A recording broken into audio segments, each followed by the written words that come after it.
Hello, hello, hello, bienvenue dans cette nouvelle vidéo sur comment on utilise Cross Stitch Saga, donc cette application pour le point de croix. Donc c'est une application qui a été créée par pour les grilles de d'une grande majorité des créatrices des pays de l'Est, donc les Russes, les Ukrainiennes, etc. Et qui prend en charge beaucoup plus de fonctionnalités que Pattern Keeper. Alors je suis désolée, je vais peut-être devoir interrompre la vidéo régulièrement à cause du chaton qui fait des bêtises. Donc c'est une application qui prend en charge des formats de fichiers particuliers, donc pas de PDF, mais des fichiers CSS qu'il faut demander la plupart du temps aux créateurs s'ils les ont ou pas. Certains le font, convertissent les fichiers CSS en format, les fichiers PDF en format CSS. D'autres non. Il faut simplement les demander. Si par exemple vous achetez une grille sur Etsy, qu'on vous l'envoie de manière logique en PDF, vous pouvez toujours demander au créateur s'il a le format CSS et s'il accepte de vous l'envoyer. Moi personnellement, je le fais à chaque fois. Certains créateurs n'ont pas les fichiers CSS, et dans ce cas-là, je me contente du PDF. D'autres les ont et c'est quand même vachement plus pratique. Alors, comment se présente l'application Cross Stitch Saga, qu'on va appeler CSS, hein, c'est beaucoup plus facile. Quand on rentre dans l'application, donc là, vous voyez toutes les grilles que j'ai déjà. Quand on rentre dans l'application, on a cette grille-là qui nous est offerte. Ça permet de vous faire la main sur l'application. C'est une petite grille mignonne à faire si on en a envie. Mais moi, ça m'a permis de bidouiller et d'apprendre comment ça fonctionne. Alors, si vous voulez rajouter vos propres grilles, il faut que vous les ayez mis sur un cloud. Ça peut être Google Drive, ça peut être iCloud, ça peut être... qu'est-ce qu'ils proposent ? Voilà, Dropbox, alors Yandex, j'avoue, je connais pas, mais bref, ça peut être tous les clouds, donc tous les serveurs en ligne que vous voulez. Il faut juste que votre fichier soit dessus. Donc, vous appuyez sur le petit plus qui est juste ici, et vous faites OK, une fois que vous avez sélectionné donc soit Dropbox, soit Yandex, soit autre, et vous appuyez sur OK. Vous allez du coup chercher votre fichier CSS là où vous l'avez rangé. Donc moi je les ai rangés sur mon cloud et j'ai créé un dossier CSS. Donc là ce que vous voyez ici c'est des formats PDF, hein. Vous n'avez pas de miniature quand vous avez un fichier CSS, enfin en tout cas pas sur Google Drive. Donc il faut bien les nommer pour savoir ce que vous allez ajouter, parce que des fois, la plupart du temps, vous avez des caractères en cyrillique et moi je ne lis pas le cyrillique. Bref, donc vous choisissez votre grille. Donc là on va choisir par exemple Edwige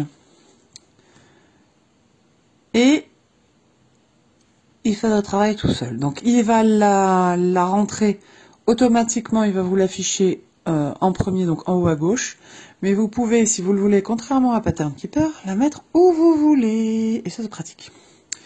Donc, je crois que celle-ci, elle était déjà...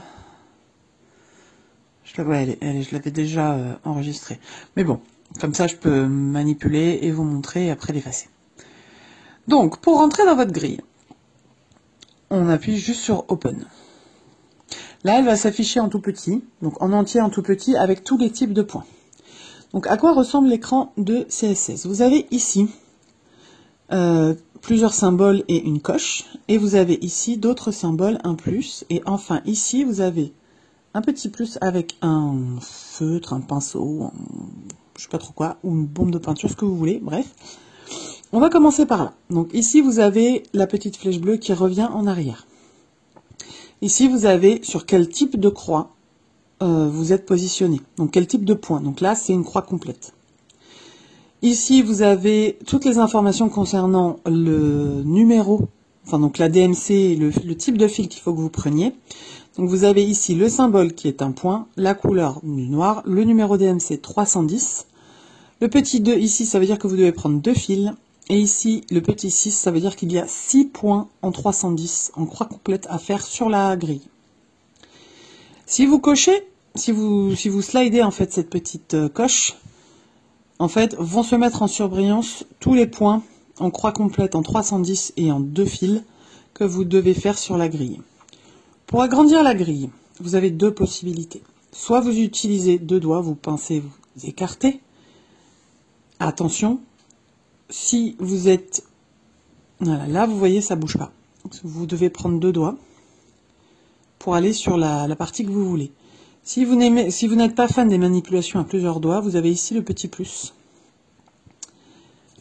Vous sélectionnez le cadenas. Attendez, le chat fait des bêtises. Je reprends. Donc vous sélectionnez le cadenas, vous le fermez, et là vous pouvez à un doigt bouger tranquillement sur ce que vous voulez sur la toile. Sur la grille, pardon. Si jamais vous n'avez pas sélectionné le cadenas, vous ne l'avez pas fermé, et que vous faites une manipulation, vous voyez que ça va sélectionner les points. Donc il faut bien penser soit à utiliser le cadenas, soit à utiliser 2 doigts. Si vous vous êtes trompé, vous avez la petite flèche là en arrière qui annule ce que vous venez de faire. Je vous expliquerai un petit peu plus tard à quoi sert ce bouton-là. Donc là, je reviens en arrière. Donc là, je vais décocher mon 310. Et là, vous voyez qu'il y a l'ensemble des points, des types de points, que ce soit du demi-point, du point arrière, du point complet. Donc si vous voulez, par exemple, ne travailler que sur les croix, que sur les demi-croix, que sur ce que vous voulez, vous appuyez sur la couleur et là vous avez l'ensemble des types de points qu'il y a dans la toile, dans la grille. Donc il y a du point de nœud, pardon, du backstitch, du demi-croix, dans celle-là il y a du quart de croix et du croix complet. Donc vous avez les symboles ici qui vous permettent de vous rappeler ce que c'est si par exemple vous n'avez plus la traduction. C'est assez pratique, c'est assez bien fait. Vous voyez qu'il y a des yeux juste à côté là. Ça vous permet d'afficher ou de masquer le type de point que vous ne voulez pas voir sur la grille, ce qui vous permet d'éclaircir la grille pour travailler dessus. Moi, je trouve ça assez génial. Je commence toujours par les croix complètes. Je fais toutes les croix complètes. Une fois que j'ai tout fait, eh ben, je vais par exemple sur les demi-croix en général. Je cache ce que j'ai déjà fait, je fais mes demi-croix, etc., etc. Là, vous avez la possibilité de trier vos informations. Donc là, vous avez l'ensemble des DMC à utiliser en croix complète sur la grille. Vous avez d'abord les DMC solides, c'est-à-dire seuls. Ensuite, vous avez les mix, les blends. Et vous pouvez aussi avoir, là vous voyez que tout est à utiliser à 2 fils. 2 fils à l'aiguille, mais vous pouvez avoir parfois à 1 fil à l'aiguille, à 3 fils à l'aiguille, ça dépend des grilles. Donc vous pouvez trier votre colonne par nombre de points à faire sur la toile. Donc là, par ordre croissant ou décroissant, au choix. Donc là, celui où il y en a le plus, c'est du 38-65, il y a 723 points à faire en deux brins. Et vous pouvez aussi les retrier par DMC.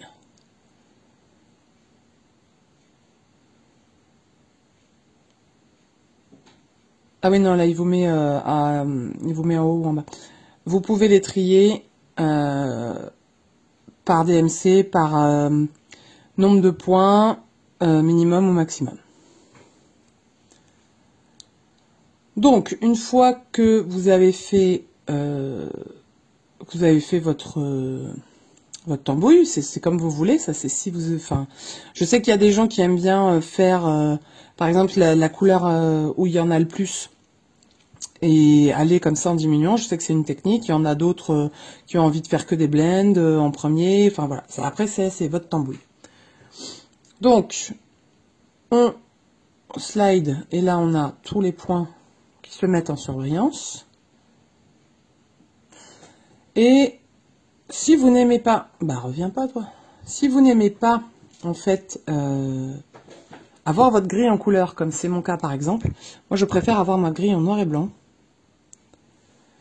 Vous appuyez sur la petite ampoule, et là il vous demande si vous voulez changer votre pattern, enfin votre patron coloré en un modèle avec des symboles, donc en noir et blanc.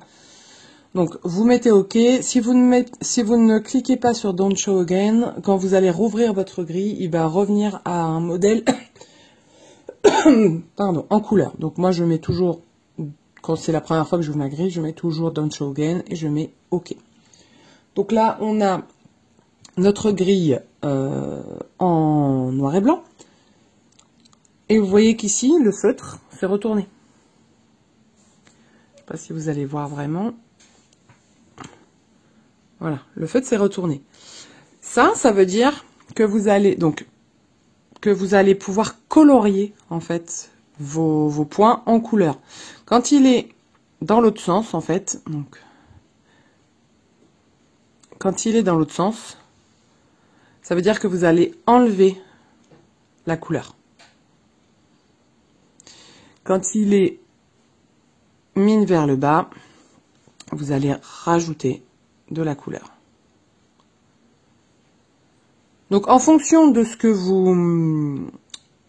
vous choisissez, si vous avez votre feutre vers le bas, les points que vous allez colorier, c'est les points que vous indiquez avoir fait, en fait, que ça vous permet d'indiquer à l'application que vous les avez fait. Et si vous aimez votre grille en couleur, si vous enlevez la couleur, ça veut dire que vos points sont faits.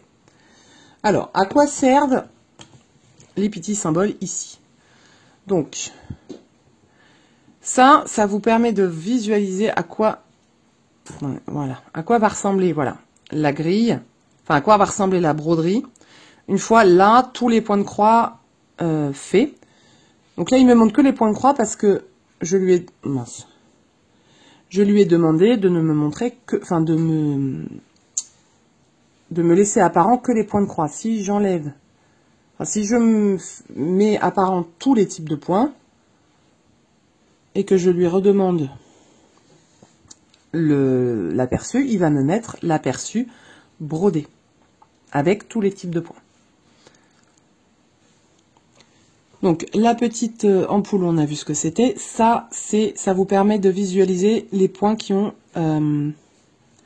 déjà été faits. Donc là, vous voyez que j'ai fait une bêtise puisque je n'avais pas le cadenas de fermer. Donc voilà, là je vais fermer le cadenas. Donc tous les points que vous avez déjà faits sur l'application, il vous les met en surbrillance. Ici, c'est si vous voulez sélectionner une zone sur laquelle travailler. Par exemple, si vous faites un sale ou que vous travaillez en case sur une grille, vous pouvez choisir la zone sur laquelle vous voulez travailler et il ne vous met du coup dans la sélection des points que ceux qui sont sur la zone. Vous voyez que là, il y a plein qui sont grisés. C'est parce que dans cette zone-là, en fait, il n'y a pas ces couleurs-là. Donc ça vous permet de voir avec quoi vous allez travailler sur cette zone-là. Ça peut être pratique, ça dépend comment on travaille, ça dépend, voilà. Là, c'est pour créer une zone, mais à un format qui ne soit pas carré, en fait. Ici, ça vous donne vos statistiques. C'est-à-dire combien vous avez fait de points tel jour, combien il vous en reste dans chaque type de points. Et si vous voulez faire un marathon, voilà combien de points il vous reste à faire en entier sur la grille. Vous pouvez supprimer votre progression si vous voulez, mais bon, ça après j'en vois, enfin voilà. Et vous avez ici votre progression en pourcentage. Ici vous avez un petit plus qui vous rajoute en fait des fonctionnalités. Donc ici vous avez la calculatrice qui est extrêmement pratique. Donc vous avez ici l'ensemble des DMC dont vous aurez besoin. Et à côté, le chiffre, c'est le nombre d'échevettes dont vous aurez besoin.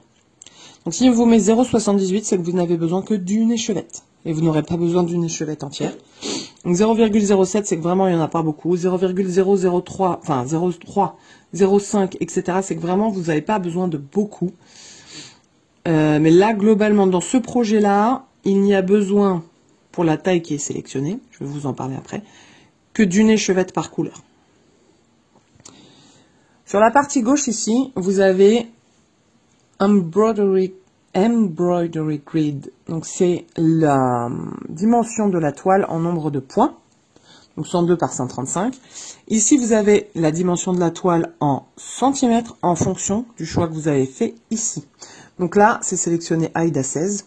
Ça veut dire que sur une AIDA 16, que si vous brodez sur une AIDA 16, vous aurez une toile qui fait 16,1 par 21,4. La zone brodée fera 16,1 par 21,4. À vous de rajouter les marges, attention. Donc si on choisit par exemple une autre toile, Hardanger 22CT, ça change la dimension. Après, je connais pas toutes les toiles, hein, mais par exemple Cork 20CT, ça augmente la dimension. Je ne sais absolument pas. Ce qu'est ce type de toile. Je les connais pas toutes. Mais vous avez la possibilité d'avoir directement le calcul de votre toile. Donc Bellana, Belfast, ça c'est de la Lugana en fait. Enfin c'est de la Lugana, c'est de l'étamine. Lugana pareil, là vous avez du lin, de la Murano, de la Newcastle, etc. etc. Donc ça c'est pour celles que je connais. Édimbourg pareil, c'est de l'étamine.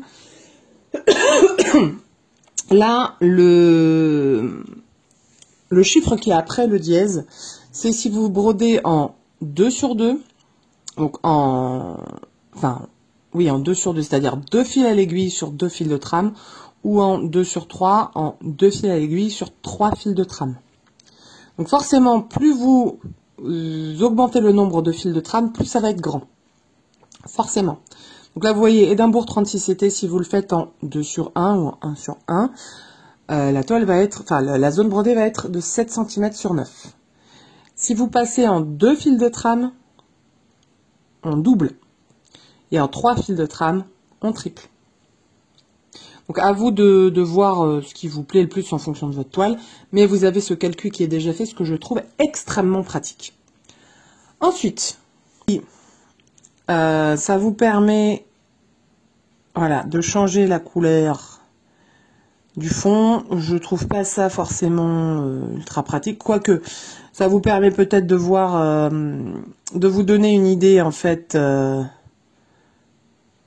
Si vous avez une toile colorée par exemple, vous choisissez le ton qui s'en rapproche le plus et ça vous donne une idée de ce que ça peut donner sur votre toile colorée par exemple. Voilà, vous voyez, ça vous donne une idée. Ensuite, ah bah oui, mais non, voilà, faut que j'enlève ça.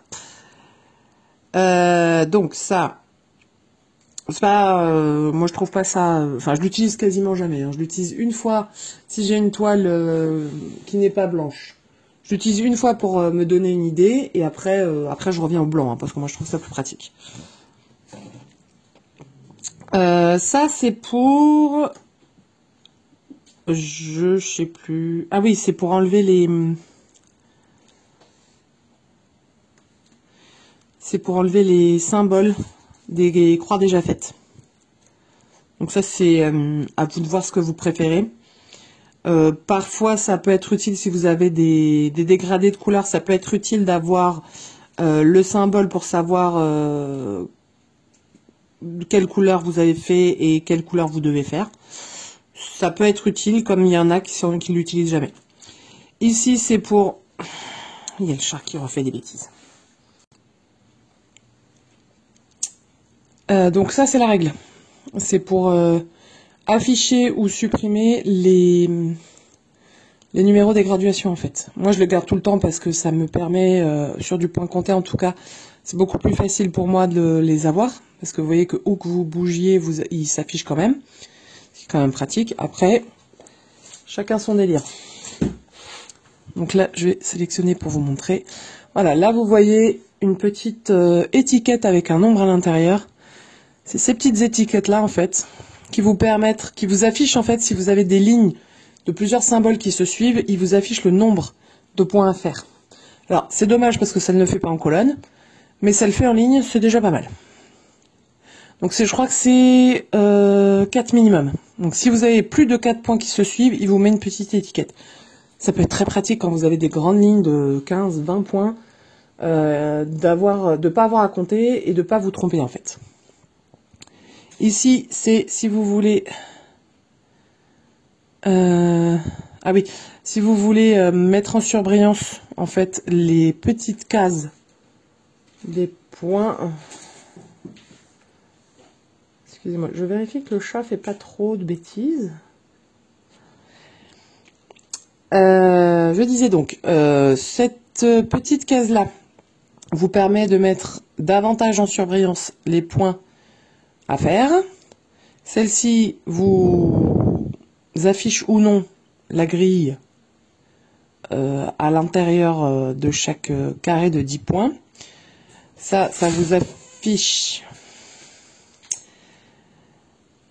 en fonction de vos préférences des carrés de 5 par 5 ou des carrés de 10 par 10 au choix, ce qui vous permet d'affiner vos préférences d'affichage. Et là, ça vous enlève ou pas le quadrillage directement. Donc c'est à vous de voir ce qui vous plaît le plus. Et celui-ci vous enlève les lignes rouges. Donc les lignes rouges, c'est le centre de la toile, enfin le centre de la grille. Donc moi, en général, je repère le centre de la grille, je fais quelques points autour et je l'efface. Parce qu'après, ça me perturbe plus qu'autre chose. Mais ça, c'est moi. Ici, ça vous permet d'afficher des diagonales si vous faites si vous êtes adepte des projets, par exemple des couvertures totales, mais je vous conseille pas cette application pour les couvertures totales. Pattern Keeper est quand même bien meilleur pour ça. Suffit largement. Donc vous pouvez afficher des diagonales dans tous les sens. Voilà, en zigzag, pas en zigzag, c'est comme vous voulez. Donc ça concerne uniquement vos préférences d'affichage. C'est à vous de bidouiller, de décider ce qui vous est le plus pratique. Et ici, ça vous permet de vous repérer dans la grille pour savoir où vous en êtes, où vous voulez partir. Si vous agrandissez ou rapetissez votre zone à broder, en fait, ça s'affiche également, ce qui vous permet de décider est-ce que je pars vers le haut, vers le bas, c'est comme vous voulez. Voilà, voilà. Enfin, on arrive sur cette zone-là. Donc, vous avez ici un plus pour agrandir, un moins pour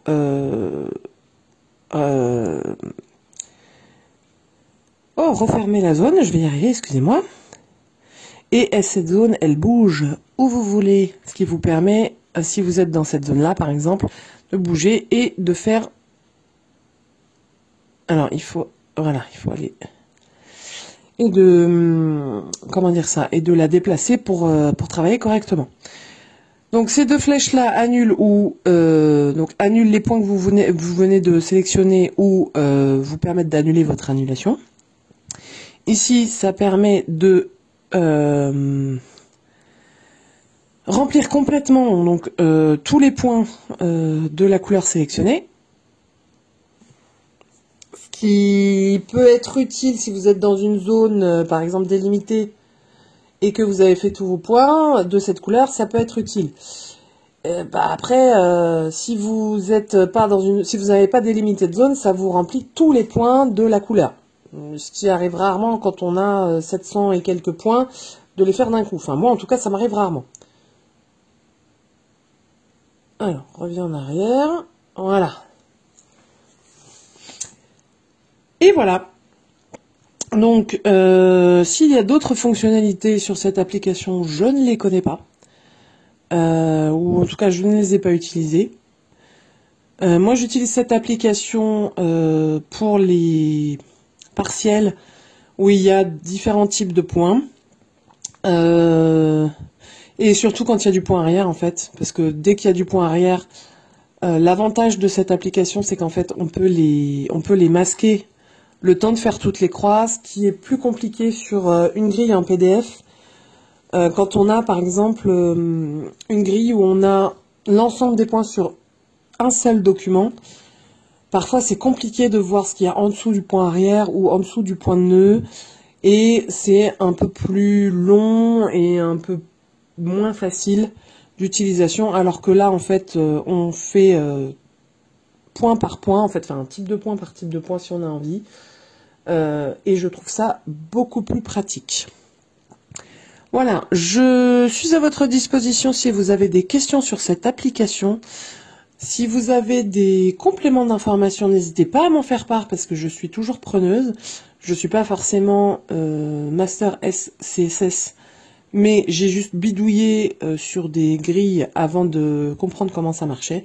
Donc si vous avez des informations, n'hésitez pas à m'en faire part. Si vous avez des questions, n'hésitez pas à les poser en commentaire. J'essaierai d'y répondre dans la mesure du possible. Voilà, je n'ai plus qu'à vous souhaiter une bonne fin de journée et à vous dire à tout bientôt dans une prochaine vidéo. Bye!